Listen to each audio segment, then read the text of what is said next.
When you think about Greek literature, I'm sure you think about those boring plays you had to read in high school. But if you're a soldier, there may be more than you think. I went out to a dramatic reading that took Greek tragedy to a whole new level of understanding.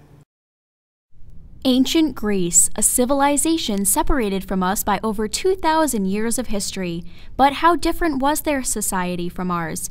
How different were their soldiers, or as they called them in Greek tragedies, warriors? Well, it turns out that Greek heroes like Heracles and Achilles, and Greek writers like Homer and Sophocles, were never that much different from us.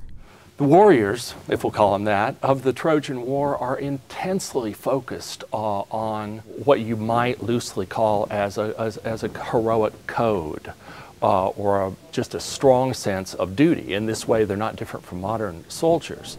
Of course, the Greeks wore togas, and our soldiers wear combat uniforms. But after 2,000 years of speculation about one of the greatest civilizations known to man, it comes down to one simple fact. Every warrior has to find a way to come back to their family. It seems like that means you're home, but it doesn't mean you're home necessarily. The modern warrior has a tremendous amount in common with Odysseus, with Ajax, in just this respect. How many times her pure young voice had so lovingly sung for her father. A troupe of actors is traveling around the country reading from tragedies like Ajax and Agamemnon. And you'd think that characters in a book written over 2,000 years ago would have nothing in common with us.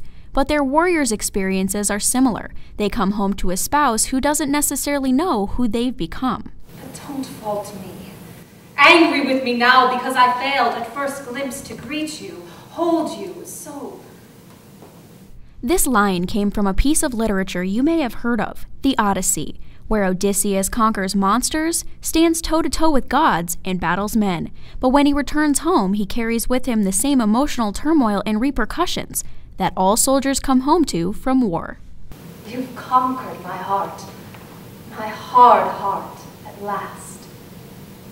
Greek heroes like Odysseus are similar to our modern war heroes in many ways. They share the same tribulations, which is why the warriors of today can learn a lot from the experiences of their ancient brothers.